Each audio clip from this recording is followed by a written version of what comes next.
fiction, science fiction, horror, fantasy, crime, LGBT, thriller. You have now entered the House of Mystery with your hosts, Eric Shapiro, David North Martino, John Copenhaver, and Al Warren. Heard on KCAA 106.5 FM Los Angeles, 102.3 FM Riverside, and 105.0 AM Palm Springs.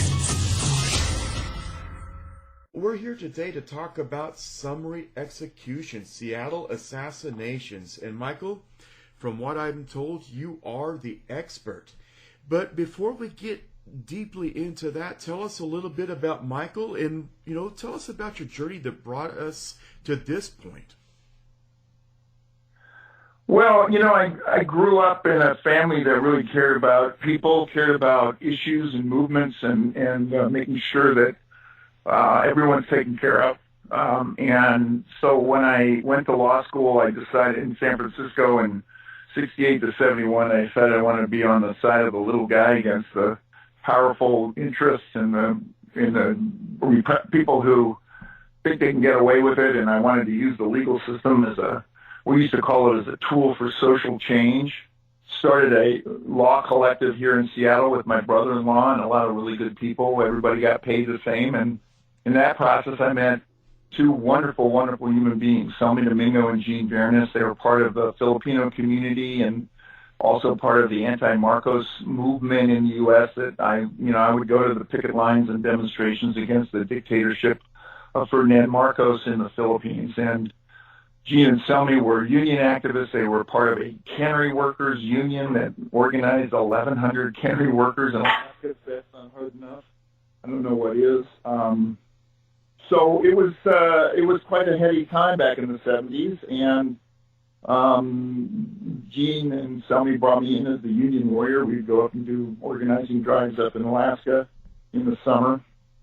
And so that was we were also part of a broader movement in the 70s and early 80s. Reagan came in and promised a lot of really bad things happening, and so I was part of the effort to try to resist the cutbacks, et cetera. So I was really a political activist that decided I wanted to do law, and I was involved in a lot of kind of movement-type cases in the 70s and 80s, and then the murders happened and completely, changed my life. Now, you mentioned murders. What murders were these? Well, on June 1st, 1981, Silme and Gene were working in the local 37 Cannery Union Hall, which was part of the International Longshore and Warehouses Union in Seattle. And two hitmen, Jimmy Ramil, the trigger man, and Ben Galloy, who was kind of a decoy, at 4:20 in the afternoon, they were the only ones in the union office. They burst into the union. And Ramil pulled a MAC-10 .45 caliber execution piece out of a brown paper bag with a suppressor on it, aimed it at Gene, shot twice. Gene died instantly, and then shot Silme 4 times in a swivel chair. And then they exited and went down the alley, and then a lookout, guy named Boy Pili, meaning cripple in Tagalog, ran across the street into a quote-unquote getaway car, black Trans Am, driven by Tony Dictato, who was he was the head of the gang. It was called the Tulisan gang that these guys were all members of. So believe it or not, Silme, with 4 .45 caliber bullet holes in his stomach, just tore his stomach up, chases the hitman out of the union hall, collapses on the sidewalk, bleeding out. And the fireman hears him screaming and comes, the first responder responded and asked Silme who shot him, and Silme said very clearly, Jimmy Ramil and Ben Galloy, he knew them. And that basically started a murder investigation followed by a civil lawsuit that we brought, resulting in an amazing victory that I write about in my book, Summary Execution, a victory that held Ferdinand Marcos. We proved 10 years later Ferdinand Marcos had these guys killed, and it's the first and only time a foreign leader's ever been held liable for the murder of U.S. citizens on U.S. soil. And we won a $15.1 million jury verdict as well as a judge trial. But it took us years and years to pursue justice, and there was a lot of twists and turns, a lot of obstacles that we had to face. Yeah, but that's absolutely understandable. I mean, here you have, like you said, a foreign dictator, for lack of better terms, who was actually attempting to manipulate local politics, if I'm understanding what you're saying, local politics Correct. in your area. Now, unless I'm mistaken, you're implying that he was actually using a local gang to act as his hands. Correct. Yeah, I mean, it took years to prove this, but what happened was that the Ramil and Galoy were immediately arrested, and there was a trial of the hitmen. And in the trial of the hitmen, you guys aren't going to believe this, in the trial of the hitmen, a mystery witness came forward to testify for the defense that he was at, this middle-aged guy, white guy, and he said, I was at the phone booth across, he said phone booths, right? They had a phone booth across the street, and he was there trying to get a hold of his, yeah, well, this is 81, okay, and he said he observed the whole thing. He said a guy went into the Union Hall, came back, running out with something underneath of his arm, got into the green Trans Am and drove away. He walked across the street and said, what happened? Because the guy was screaming and yelling, and he asked him, who shot you? And the man who was injured, who was Silme Domingo, said, I don't know. And we were going, what in the world? Who is this guy? So the jury kind of didn't believe him and convicted Ramil and Galoy anyway. But then we took the guy's deposition. His name was Levain Forsyth.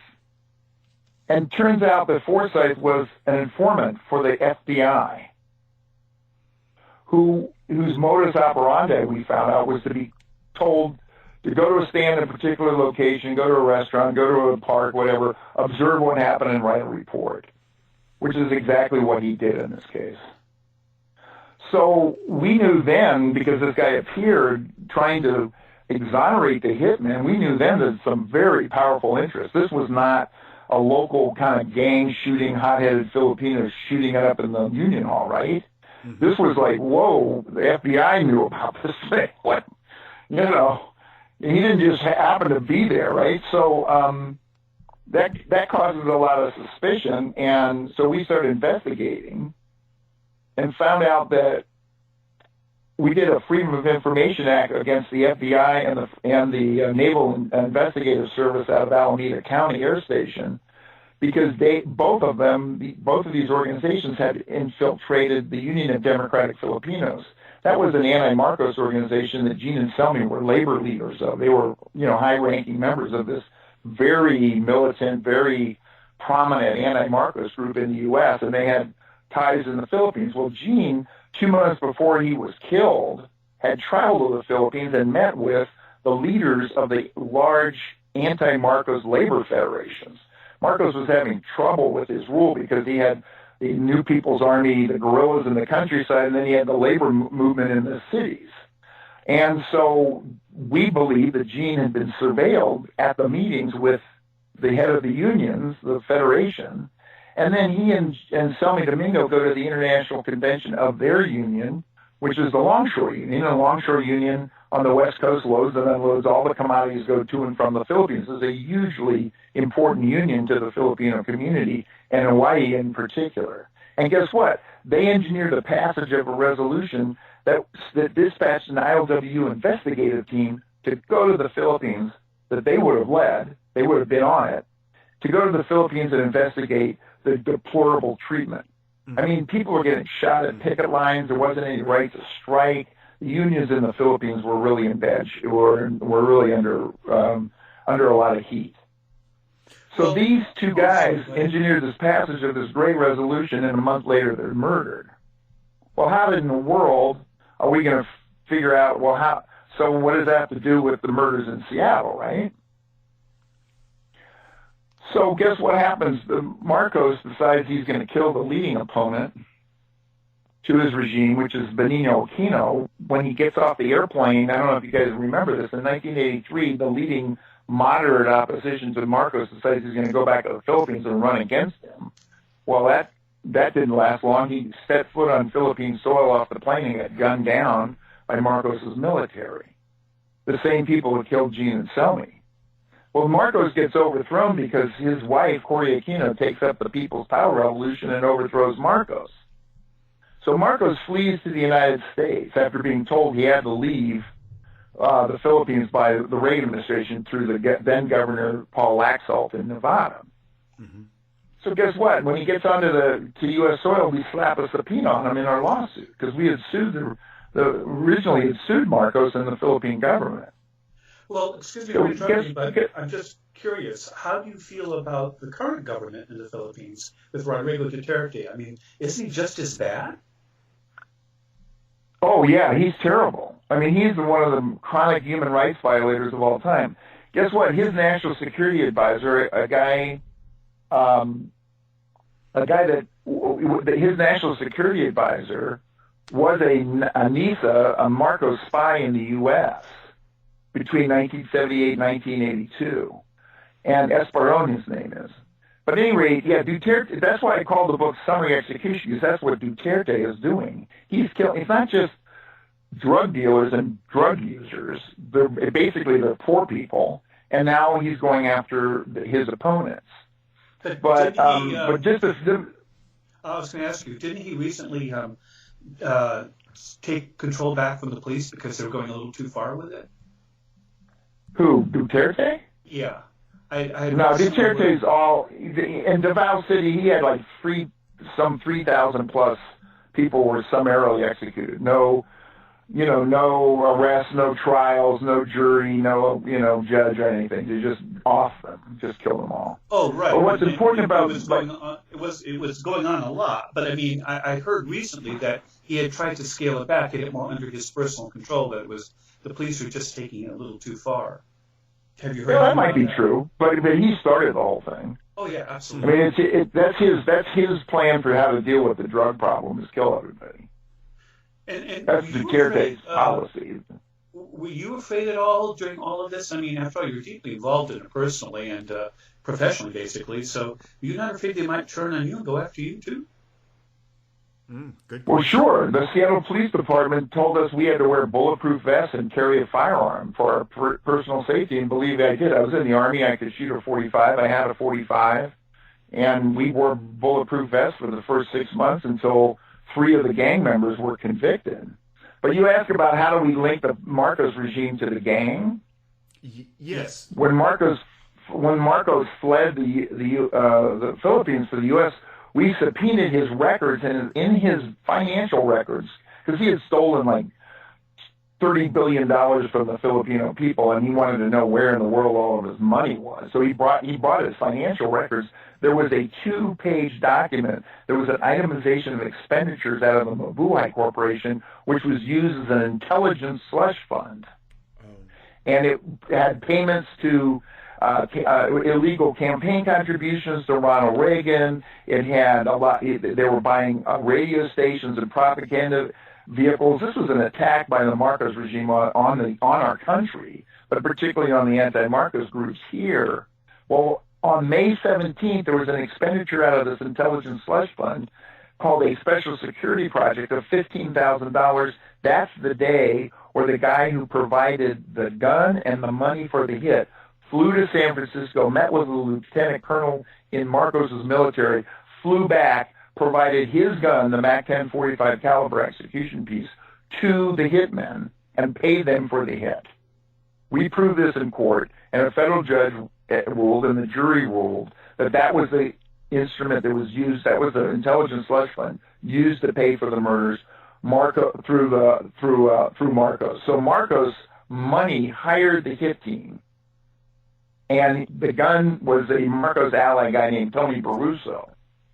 And Tony Baruso wasn't even charged by the local prosecutor until we proved our case against Marcos 10 years later. Then he was charged and convicted of murder.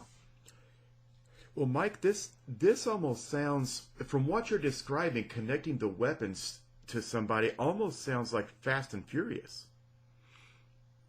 Would that be? I'm not sure of the illusion. There's no cars involved, except for a Trans Am, I guess.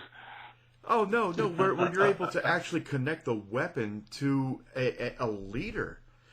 Now, let's back up just a little bit because I want to clarify this for the listeners.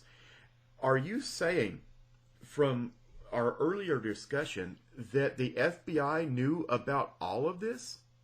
And if that's true, how much resistance did you run up against in your investigation? Huge resistance. In fact, it's still going on. Tomorrow we're going to go to the FBI office in Seattle. Let me back up. So we take the FBI informant's deposition, but the judge said, "Look, I don't want to hear anything about the U.S. government. I want to hear. I'll let you try your case against Marcos." Judge Rothstein was a great judge, and she allowed us to try a case against Marcos, and we won that case. So when I'm researching this book 30 years later, I bring a Freedom of Information Act against the FBI saying, give us everything you have on this guy Forsyth. That was the name of the FBI informant, because he had testified he had been an informant out of Los Angeles, out of Southern California, for an IRS, DEA, FBI task force into money laundering and drug use. And he said he had nothing to do with the Seattle FBI, according to him. Well, guess what? We brought this Freedom of Information Act in June of 2015, almost 3 years ago. And the FBI has now been forced to admit it has 1,276 pages on the use of this informant out of the Seattle office of the FBI.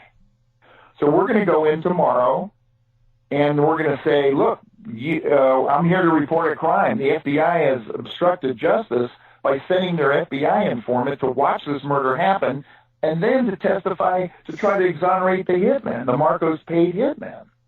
And so we haven't got a single page of that. And they said, well, the name of his control agent is Personal Privacy. And I said, well, wait a minute, you don't even know if the guy's alive.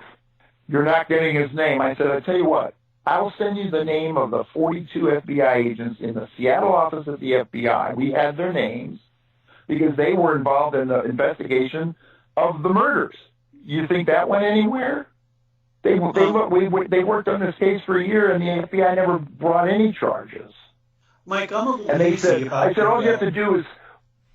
I'm sorry. Go ahead. I'm sorry. I was going to ask you. I'm a little hazy about this mystery witness, as you refer to him. He's an informant for the FBI. Did he just happen to be across the street, which seems highly coincidental, or was he placed there, or was no? He was put there. He was put there knowing this was going to happen. Yes. Wow, that's amazing. So he's a plant. He's a plant. A false witness. Listen. Let me tell you what the guy testified to. He testified that he was close with the Hughes empire. He used to work for Howard Hughes. His son still works for a Hughes company. You remember Howard Hughes, the guy that he's like the Koch brothers of the 1960s and 70s, right? He ran Las Vegas with Paul Laxell, and his lieutenant was Robert Mayhew. I know this sounds like a big conspiracy theory, but believe me, I've got it all documented, and it's in a number of different books about Hughes. Robert Mayhew was close with Forsyth because Forsyth testified in a case about the control of the Hughes empire on behalf of Robert Mayhew. Robert Mayhew was the man, the ex-CIA agent that Kennedy administration used to contact John Roselli and Sam Giancana of the Mafia to assassinate Fidel Castro. That's who Forsyth knew. And he knew Paul Laxalt, the former governor of Nevada. He testified to this. He testified under oath. So we think that either the FBI office out of Seattle or someone within the Hughes operation back in the 80s knew this murder was going to happen and put their guy there to watch it come down. And then when it went bad, when Silme was able... See, if Silme doesn't get out of the union hall, it's an unsolved murder, isn't it? Nobody's going to be able to figure out who did this. Yes. But Silme named the hitman. So when the FBI informant was there, he saw this happen, he gets on the CB radio and calls his control agent and said, hey, you're not going to like this, but this guy just, he just named the guys who shot him. Well, So Mike, that's- let me ask that's- you a question.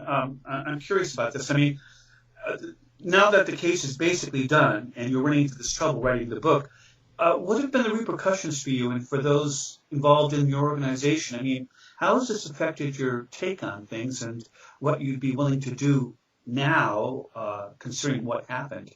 I mean, has it affected you negatively this way? Or I mean, it would me, honestly. No, it hasn't affected me negatively. Obviously, we had to keep under wraps.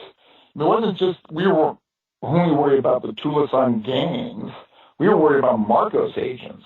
Marcos agents were at our demonstrations. They would take our pictures. When we filed the lawsuit against the Marcos government in September 1982, Marcos was here on a state visit to Ronald Reagan, and our investigator happened to be a Catholic priest. Bill Davis got Marcos served at the National Press Club, and boy, every time we went anywhere in D.C. after that, we were followed by these big bodybuilder types. But you know what? My personal safety is really of no concern because sometimes you just got to buck it up and say I don't really care. This is such an outrage that the Philippine government under Marcos could come in and murder my friends. Somebody was my best friend, murder these people in broad daylight, and then have the U.S. government, involved in covering this up is just unacceptable. Our government should be protecting us, not helping foreign dictators, run their own. They don't seem to be helping people when it comes to Vladimir Putin, who seems to be pulling the same sort of thing, for instance, in the UK. What I'm wondering, too, is... Don't you think? You would think they That's would. what I think. We had a Pulitzer Prize-winning journalist, Eric Nalder, a great guy out of Seattle, say that what you just said.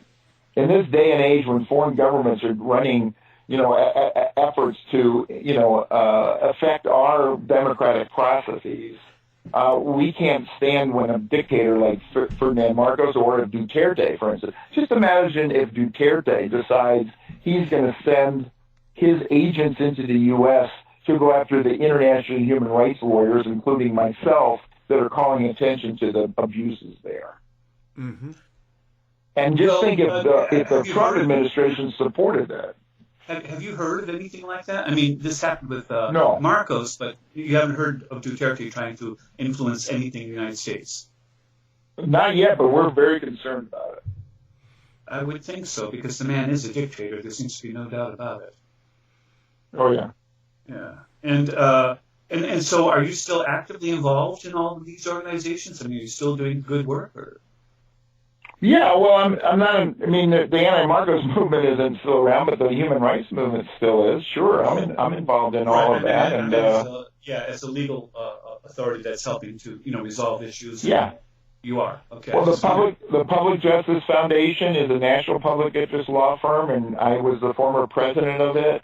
And they're very active in making sure that human rights are respected. And American Civil Liberties Union is obviously another group that I belong to that's also very active in protecting our civil liberties here. And this murder, is there anything more you could tell about this? Because it's really pretty fascinating to me. Well, there's one other story that'll blow your mind. So I mentioned that Ramil and Galoy were the triggermen in the decoy. Boy Pili ran across the street and gets into Tony Dictato's car. Well, Ramil, Galoy, and Dictato are all convicted of murder. But Pili absconds. So we don't know where he is, but I heard he might be in Maryland. So I go back, when we filed our lawsuit, and I was back in D.C. for a national press conference, and we filed a lawsuit, and I happened to be staying with a friend in Maryland, and I look up in the phone book, a guy named Dominguez living in Chevy Chase. Well, that's Boy Pili's real last name. So I call the house and say, hey, is Boy Pili there? And his mom answers and says, no, he just left.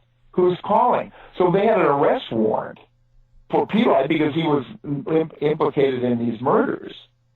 but they didn't get him arrested in Maryland, but he comes back to Seattle, and I did a stakeout at the Bush Hotel looking down at the gambling houses where Peli was known to frequent, and we had an informant inside the gambling houses, and sure enough, there's Peli. So I get him arrested by the police department, right? Oh, you do?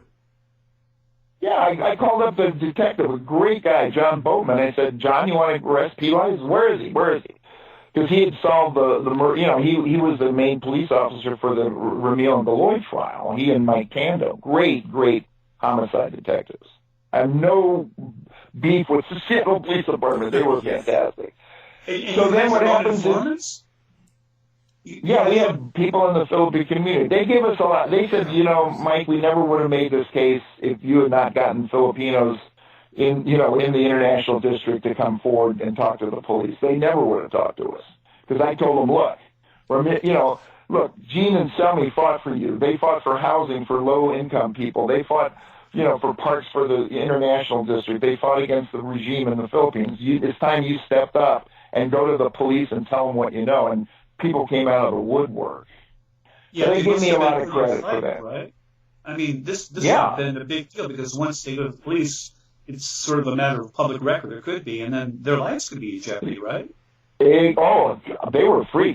Three of them had to have police protection going into the courtroom. The police had to sit with these witnesses because it was a very intimidating murder, broad daylight, boom, boom, 6 shots of a .45 caliber execution piece. Forget about it. Anyway, back to Peli. So Peli gets arrested. We go to the prosecuting attorney's office and say, okay, great. You've got Peli, charge Peli with murder, and then turn him to testify against his Marcos ally who provided the gun and the money for the murder, right? That's how it works, right? Yes. Oh. And I said, yes. I said to the prosecutor, Norm, if you let Peli out of jail, he's a dead man. And they let him out of jail, and a month later, he had 2 bullet holes in his head. He was killed by a guy named Esteban Blanc from the Philippines who had hundreds of dollars in his pocket. And he came here, he committed these murders, and he went back to the Philippines. So that hitman, that beat Peli, the one guy that could have implicated the higher-ups, was snuffed out by the same people that killed Gene and Silme. So, Mike, let me kind of amend what you're saying there. And I sympathize with this absolutely because I work in law enforcement. And I am now a shift lieutenant in the corrections community. And good for you. Thank you for your service. Oh, thank you, Seriously. sir. And I agree with you. There are times where prosecutors or even the defense attorneys will say, don't let this person out of jail, because we're working on something very sensitive. Now, that's a very difficult thing for us to do without a judge signing a detainer, or, we can kind of shift them around in the system 72 hours at a time. You're an attorney. I mean, you know exactly what I'm saying. But you're saying, yes. Did you have a judge's order? I mean, how did they let this poor guy go, knowing that he was going to be, for all intents and purposes, assassinated again? Well, it was crazy. I mean, what happened? Let me tell you what I think. And this is in my book. My suspicion is that when this guy Forsyth testifies, is an FBI informant coming in to testify under oath that somebody didn't even know who shot him, trying to exonerate the hitman, that the prosecuting attorneys got a little nervous. Because we're claiming that Marcos was involved. And of course, early on, we didn't have a whole lot of evidence. We eventually produced all that evidence of the intelligence slush fund and used to pay for it. But I think they got spooked. I think, to charge Tony Barroso and Peli was kind of like, oh my gosh, that might lead up to the Marcos regime. And, that's nothing that anybody wants to take on easily. Plus the fact Peli wasn't exactly a sterling witness against Barroso because he was a gangster, So, but that's who you have to, you know better than I do. That's who you have to, sometimes you have to call people who aren't that savory. But in order to move up the change, our strategy was to shake the tree of all the low-lying fruit, which were the hitmen, to go after the higher-ups. I mean, there's no full justice unless everyone who is involved, including those that were covering this up, are brought to justice. So what do you think is the upshot right now? I mean, where does all this stand for you? I mean, what if you had to do a summary review of where it is right now and what's still outstanding, what isn't? What would you say? Well, first, there's my book, Summary Execution, The Seattle Assassinations of Silme, Domingo and Viernes, tells this whole story. But part of it that isn't over yet is our recent discovery that this guy worked for the FBI office in Seattle. This wasn't just somebody who worked out in Southern California. He worked in Seattle. He was from this area, the FBI informant. So what we're going to do is say, hey, we want to report a crime. We want a crime investigator. We want the U.S. attorney in this jurisdiction to investigate this as a cover-up, as an obstruction of justice. Why is the FBI office helping the hitmen that killed American citizens at the behest of a foreign dictator? It's unacceptable. Our FBI can't be doing that. And they have to be transparent. So our big effort right now is to get those documents, 1,276 pages. Wouldn't you love to see those? Of course, if we get any of them, we still have 3 years later, we don't have a single page. How can they? How can they prevent? I was going to ask you. What do you think? You personally think the odds are of getting this, of getting these papers? I think we'll get. Well, first of all, I think the FBI's got to give us some of the documents that they're going to redact. They already told us that they're going to redact the name of the control agent, and we're going to say public interest outweighs the personal privacy of an FBI agent, the control agent that may even be dead, that therefore has no personal privacy issues. So we're going to fight that out. The FBI guy says, you're not going to get this guy. Says, you're not going to give it to him, but a judge may order it. So we'll file a Freedom of Information Act lawsuit to get the name of this guy. And then we'll try to find out if he's still alive and what he knows. So, Mike, I mean, that's, I thought this book was kind of like my bucket list of one, the culmination of my career. I'm retired. I write this book. Then all of a sudden, now I'm in the middle of a further investigation into how the FBI put this guy at the scene of the crime.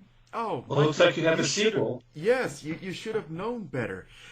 I mean, look at the conditions. Look at all the news today. Having said that, let me ask you this, because, man, you've got me. And you said a word a little while ago that our usual host, Al Warren, he would chuckle at. But doggone it, I'm in charge today. You said the word conspiracy. So let me ask you this, because everything that you have said today points towards an absolute conspiracy. Have you filed a Freedom of Information Act on all of this? Everything you've said today, I'm sitting here thinking, freedom of information, yes. Freedom of information, freedom of information. And what well, has first of all, been your results? We proved a conspiracy. The judge and the jury found that Marcos and all of these people engaged in a civil conspiracy. But the judge had already dismissed the U.S. government out because there wasn't any real theory of liability. Because we didn't know that this guy got run out of the Seattle office of the FBI, Forsyth. Yeah, I have, I've got 20 boxes of documents in my garage now of all these filings and everything. I would say probably 8 of them are Freedom of Information Act responses.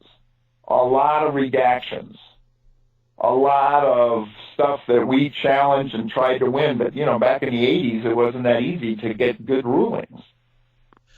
Well, I understand the part about Marcos and the conspiracy, but I'm a little vague on the other part of it.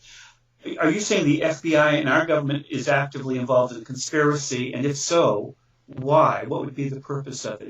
Was it at the time to protect the Marcos regime?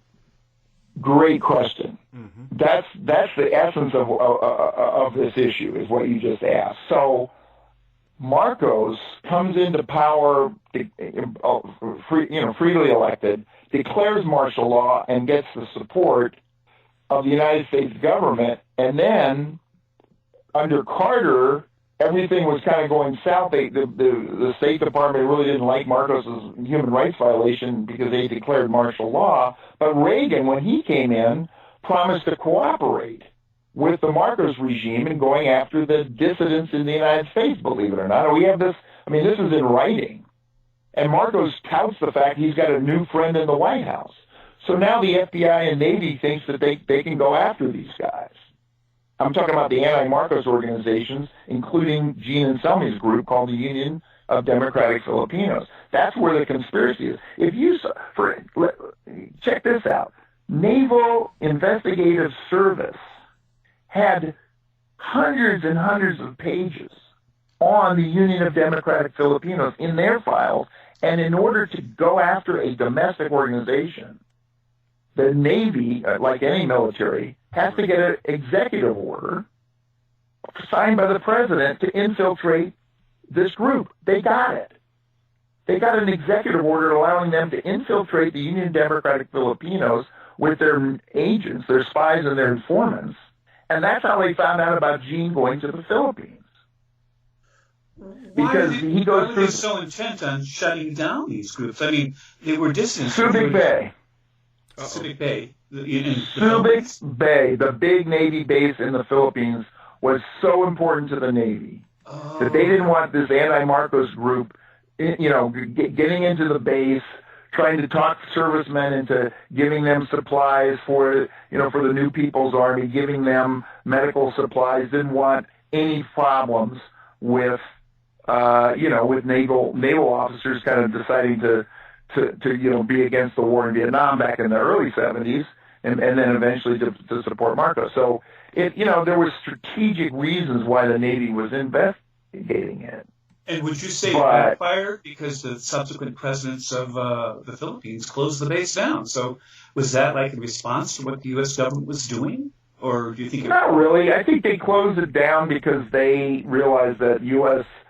dominance of their culture and their politics and their military wasn't really helpful. I mean, this is under Cory Aquino, you see.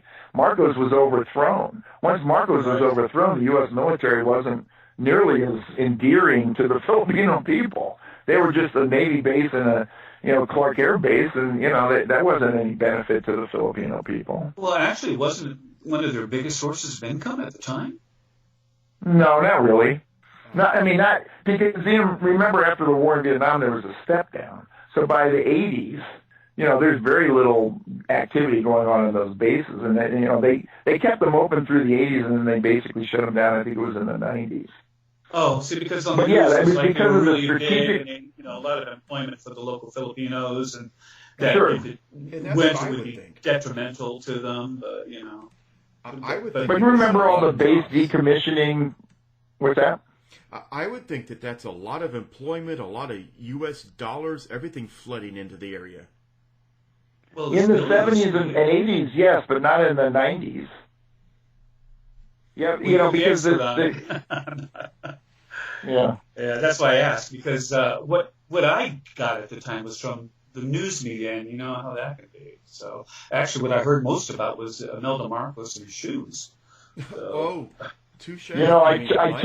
I took Imelda's deposition and I took Ferdinand Marcos's deposition, and the one question I never asked them was the shoes. The reason being is she was the power behind the throne. She was a dragon lady. This woman was vicious. She said, all the shoes, she's kind of crazy. She's got all the shoes. No. Yeah, the stories go on and on about Imelda Marcos's, treacherousness. Did you personally take the depositions? I took them both. Wow, that's impressive. So you met them. You are the gift that keeps on giving.